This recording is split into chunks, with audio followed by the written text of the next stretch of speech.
Hello everyone! The next expansion Legion is almost upon us, and with the Harbinger episodes, with the Sargeras audio drama, and of course the pre-patch coming up, there's plenty of things to cover leading into the story that's going to unfold in Legion. With that in mind, I have a few videos planned to cover it bit by bit, and in this one we're going to take a look at how it all began. So sit back, relax, and I hope you enjoy.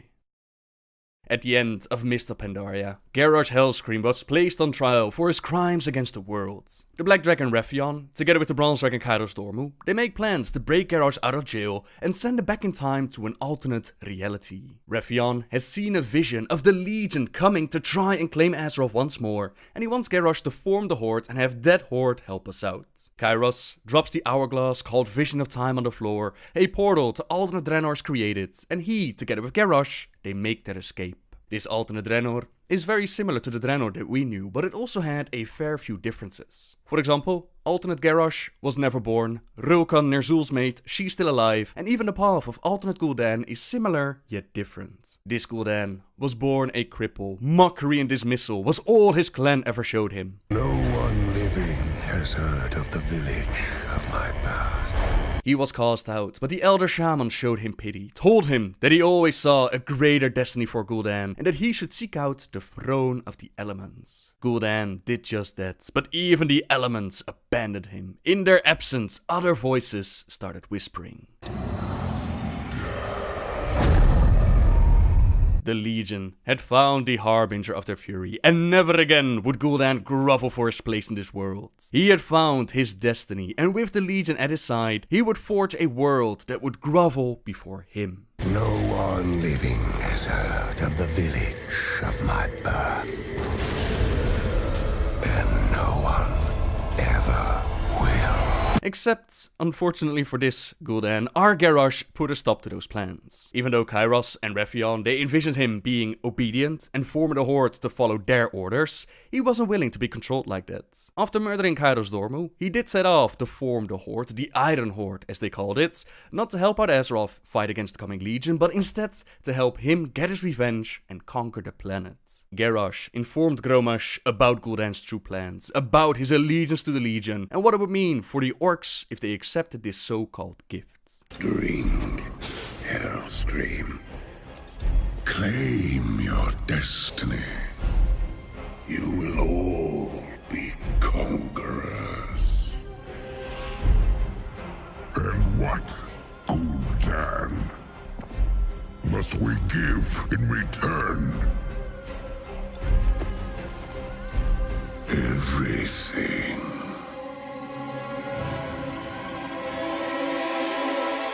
Grommash refuses this gift, the demon blood of the Pit Lord Manaroth, and as Garrosh predicted, the Pit Lord shows himself. A great battle follows, Manaroth is brought low, and Garrosh changed the future of the orcs. This was not our destiny. Times change.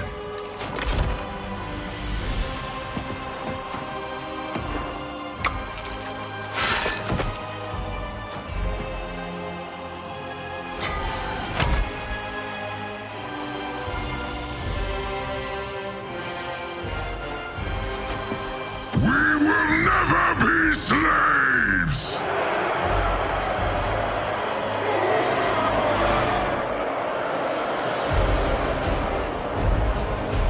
But we will be conquerors.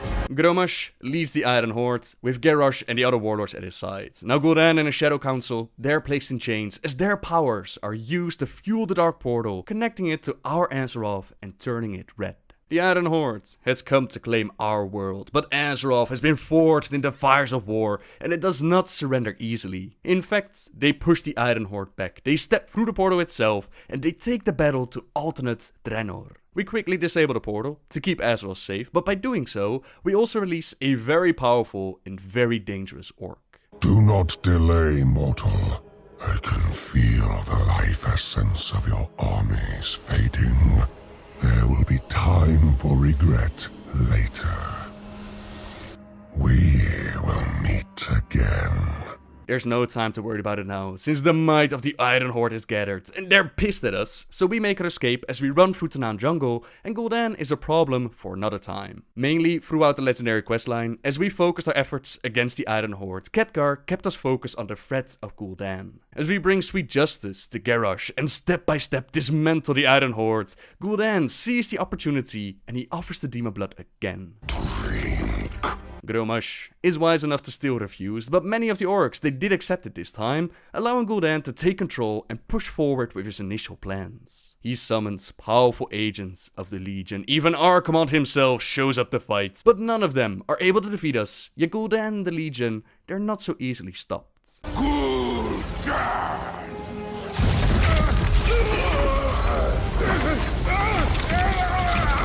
You made a pact.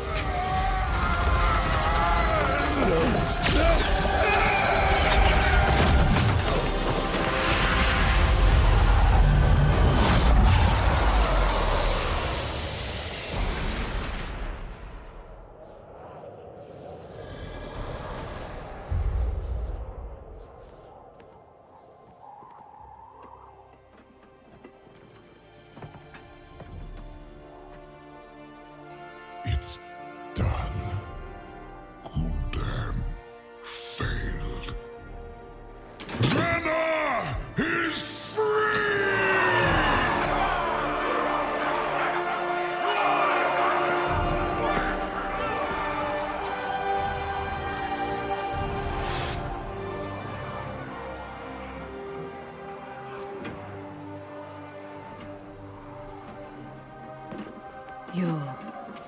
You don't think it's over? Gul'dan and the devils that command him are not so easily banished. I fear this is only beginning. If you ever need us, we will be here. Until we meet again. Archmage Khadgar doesn't believe it's over quite yet, and he would be right. Gul'dan made a pact with the Legion for untold power, with the promise that he would raise a fel-infused army and use that army to invade and burn Azeroth to the ground. This means that the Legion isn't quite done with him yet, so they sent him to our Azeroth, where now it's Kil'jaeden giving him the orders, his voice rattling in his mind.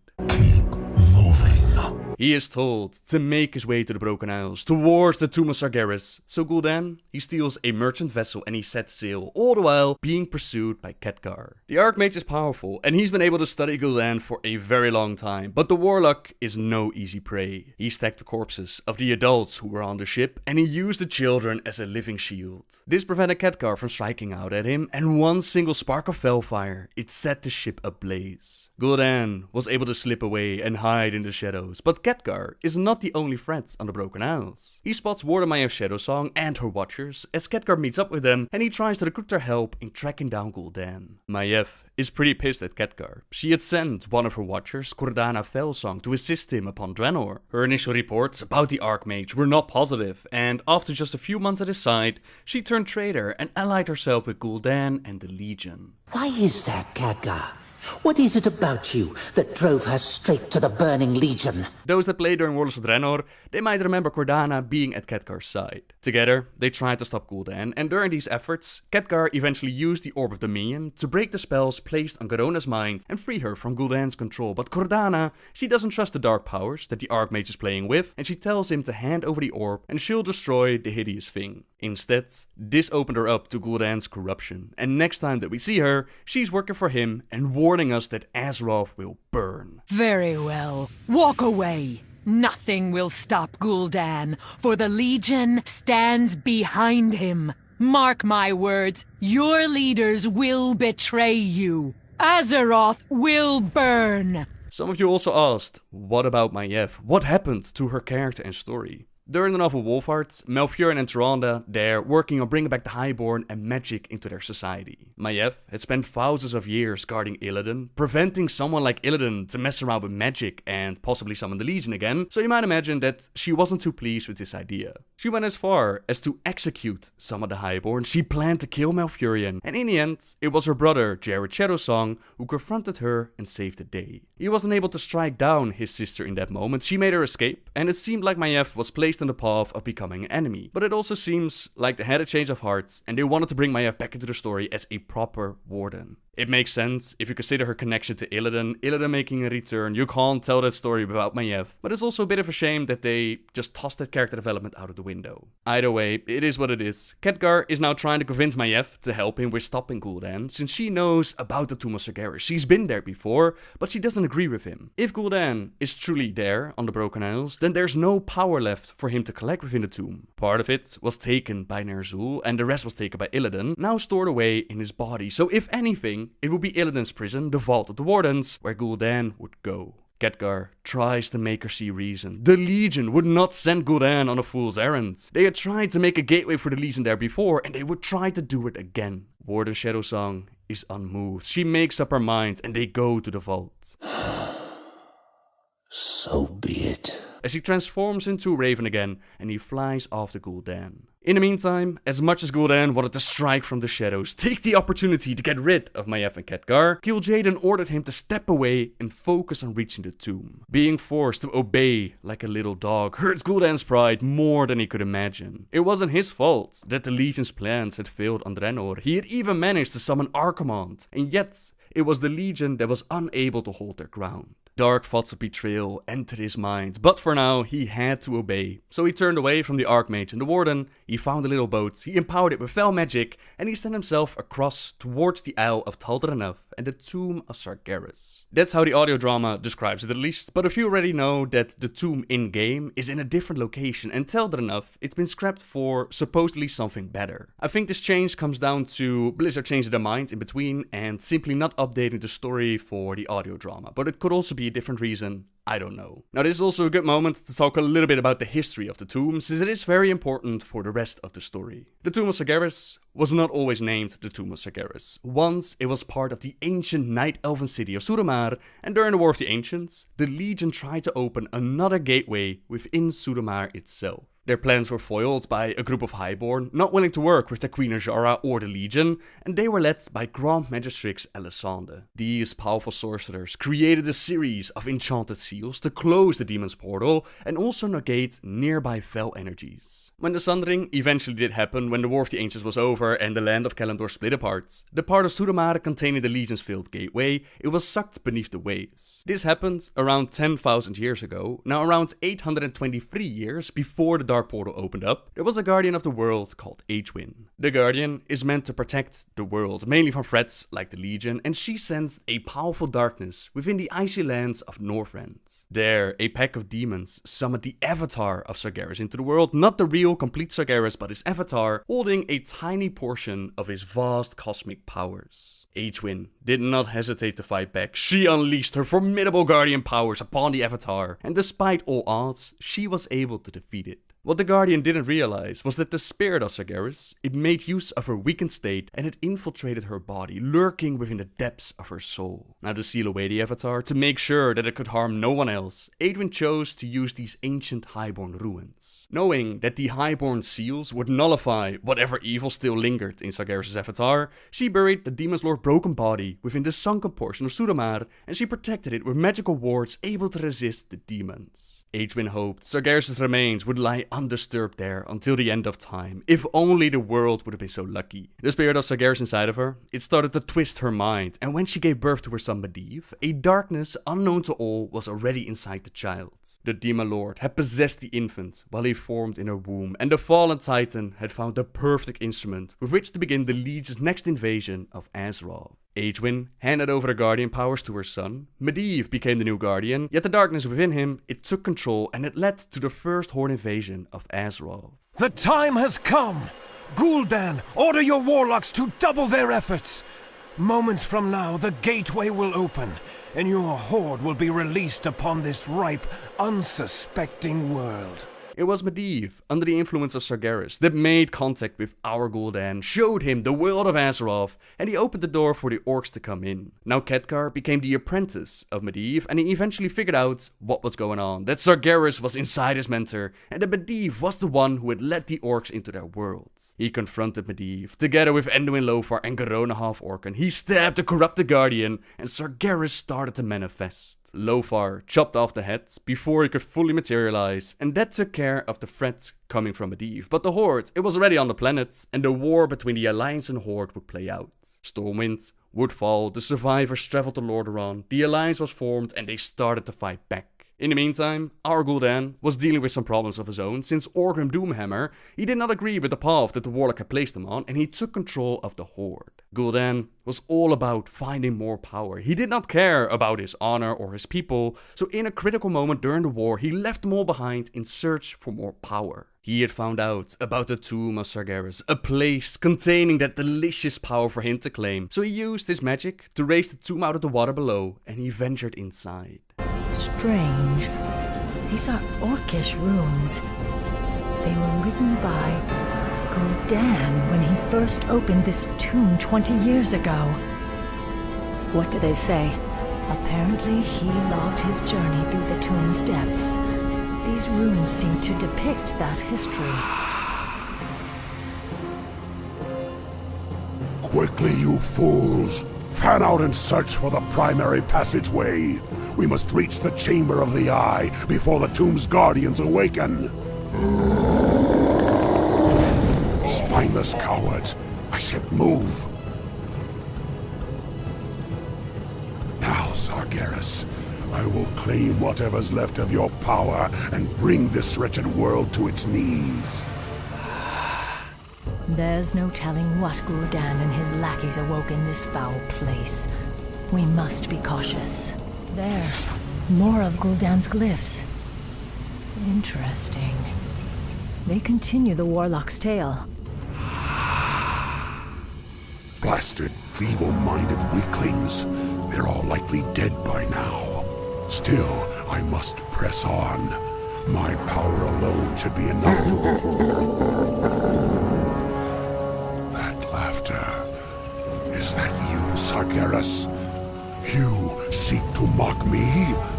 We'll see who laughs last, demon, when I claim your burning eye for my own. Look, mistress. More of Gul'dan's glyphs. Yes, Gul'dan's script seems to grow more desperate. It reads that he was... ambushed by the Guardians. I am dying. If my servants had not abandoned me, I could have claimed the Eye and... Damn you, Sargeras. I won't be beaten like this. I am Gul'dan. I am darkness incarnate. It cannot end like this.